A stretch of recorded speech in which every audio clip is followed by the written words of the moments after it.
yang saya ingin sampaikan bahwa proses perizinannya sudah sesuai dengan undang-undang, sesuai dengan aturan. Kemudian pembangunan gereja itu adalah solusi dari persoalan sebelumnya yang kita akomodir, yang kita bahas, kita musyawarahkan di jajaran Prokopimda, FKUG, dan juga Majelis Kode Etik umat beragama yang langsung saya pimpin. Semua berpendapat, Majelis Ulama Indonesia berpendapat, tokoh-tokoh agama, pimpinan gereja, jadi pembangunan gereja ini tetap dilanjutkan dan akan segera diproses pembangunannya dengan konsep pembangunan yang ide dan gagasannya adalah konsep moderasi beragama. Jadi pendampingan antara gereja dengan Masjid Khairul Jami. Jadi Masjid Khairul Jami itu adalah masjid yang tidak digunakan sebagai jumatan. Dan istilah Masjid Khairul Jami ini juga atas pertimbangan yang disampaikan oleh Majelis Ulama Indonesia. Dan pembangunan gereja ini anggarannya dari APBD. Kita bangunkan dari anggaran APBD tahun ini 2023. Insya Allah akan segera kita lanjutkan. Ya sama. Semuanya pembangunan gereja dan Masjid Khairul Jami itu dari APBD. Sama, pembangunannya sama. Jadi nanti gereja dengan masjid itu bersebelahan yang dipisah oleh halaman dan yang dijadikan jalan. Salam saudaraku sebangsa dan setanah air. Apa kabar saudara sekalian?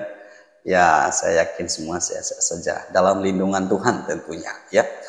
Kali ini saya apresiasi tinggi dan mengucapkan terima kasih banyak kepada Bupati Lumajang karena akhir-akhir ini kan viral ya teman-temannya bahwa ada sekelompok masyarakat memasang poster atau spanduk penolakan pendirian rumah ibadah. Tapi ternyata Bupati Lumajang ini tidak tunduk kepada masyarakat kelompok-kelompok kadron itu, malah Bupati Lumajang membangun gereja dengan dana APBD lagi. Luar biasa. Ya, jadi jauh berbeda dengan tindakan seorang Bupati Purwakarta, Ane Ratna Mustika, yang bukan malah membantu masyarakat untuk mendirikan gereja, malah menyegel gereja. Nah, itulah bupati yang tidak tahu konstitusi.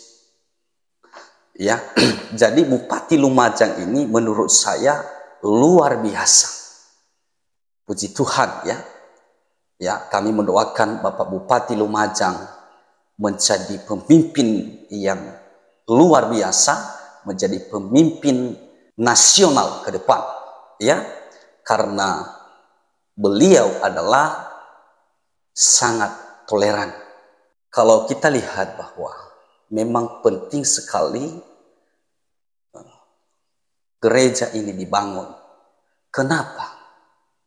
Karena apabila tidak dibangun gereja namun di sana ada orang Kristen, lalu bagaimana mereka menyembah Tuhan mereka ya, kalau tidak ada gerejanya? Kita tahu bahwa agama itu penting sekali, merupakan kebutuhan dasar manusia karena berhubungan dengan moralitas manusia. Jadi kalau orang tanpa agama itu, ya saya yakin bisa jadi ya teroris, bisa jadi menjadi penjahat. Ya karena kebutuhan rohaninya tidak terpenuhi. maka sangat penting sekali kepada pemimpin-pemimpin daerah untuk memikirkan ulang tentang pelarangan pendirian rumah ibadah ini.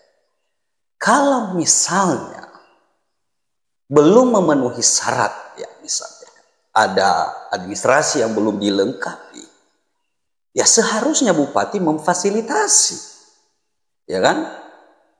Apa yang belum disiapkan, ya silakan disiapkan, diberikan solusi, jalan keluarnya bagaimana.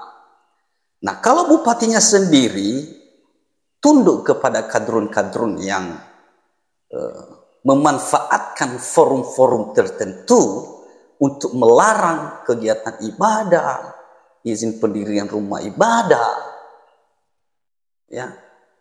Kalau bupatinya tunduk, ya, dengan masyarakat karena takut tidak dipilih nanti tahun 2024, maka hasilnya ya itu, ya menyegel lah, bahkan patung saja harus ditutup lah. Ya itu kan logika seorang pemimpin seperti itu kan sangat jauh dari kata waras gitu ya. Ya, jadi anak SD saja dia sudah bisa bedakan bahwa itu adalah perbuatan yang sangat konyol, ya, konyol sekali, ya. Nah, jadi itu yang menurut saya luar biasa Bupati Lumajang memberikan contoh, ya, bagi pemimpin-pemimpin lain. Saya katakan bahwa salah satu di antaranya yang saya lihat selama ini juga Wali Kota Solo yang selalu menghargai keberagaman, ya, agama, ya. Di Kota Solo dia tidak membeda-bedakan antara agama Hindu, Kristen, Islam, dan lain sebagainya. Nah, pemimpin-pemimpin yang toleran seperti ini patut diapresiasi menurut saya. Ya, apalagi karena Bupati Lumajang ini membangun gereja ini juga menggunakan dana APBD lagi. Nah, kebijakan-kebijakan seperti ini tidak mudah untuk diambil, ya. Tidak mudah untuk diambil oleh seorang pemimpin. Tetapi dengan tekad yang bulat dan juga memperjuangkan konstitusi, itulah sebenarnya pejuang sejati. Yang memperjuangkan konstitusi itu demi negeri sendiri. Bukan malah duluan memperjuangkan konstitusi demi negara lain. Sementara di negeri sendiri dilihat oleh mata, ada pelanggaran konstitusi, diskriminasi, tapi pura-pura tidak dengar. Nah, ini menurut saya yang harus dicontoh oleh kepala-kepala daerah lain dan bahkan pimpinan-pimpinan partai, ya, seperti Partai Solidaritas Indonesia PSI yang berjuang, ya, demi kesatuan bangsa, yang berjuang untuk mempermudah perizinan gereja, pembangunan gereja. Nah, Partai PSI dan juga kepala daerah seperti Bupati Lumajang inilah yang harus dicontoh menurut saya, yang memperjuangkan konstitusi. Ya, kita lihat kemarin saya sudah buat video sebelumnya bahwa PSI, ya, selain menguji material, mengajukan kepada MA tentang SKB 2 Menteri itu supaya rekomendasi FKUB itu dicabut, dan bahkan kemarin menemui, ya, Menteri Agama Yakut untuk membahas juga soal itu supaya SKB 2 Menteri itu direvisi, sebaiknya dicabut itu keputusan atau rekomendasi dari FKUB itu. Cukup satu rekomendasi saja dari pemerintah, yaitu dari Menteri Agama. Dan perjuangan seperti inilah yang menurut saya luar biasa, adalah tanggung jawab, ya, mereka untuk kemudian memperjuangkan konstitusi atau aturan-aturan yang sudah dibuat di negara kita. Nah, Bupati Lumajang saya angkat topi, saya hormat kepada beliau. Terima kasih banyak, ya, kepada Bapak Bupati Lumajang. Semoga sehat selalu, keluarganya diberkati oleh Tuhan dan karirnya semakin tinggi. Ya, kalau bisa menjadi pemimpin nasional. Karena pemimpin yang toleransi seperti ini adalah orang-orang yang disayangi oleh Tuhan. Saya yakin itu. Ya, saya sangat yakin itu. Ya. Jadi saya kira itu teman-teman yang bisa saya sampaikan. Saya RW Rius Warogu dari Pulau Nias di ujung Sumatera Utara. Sampai jumpa, Tuhan memberkati. Salam NKRI, salam toleransi.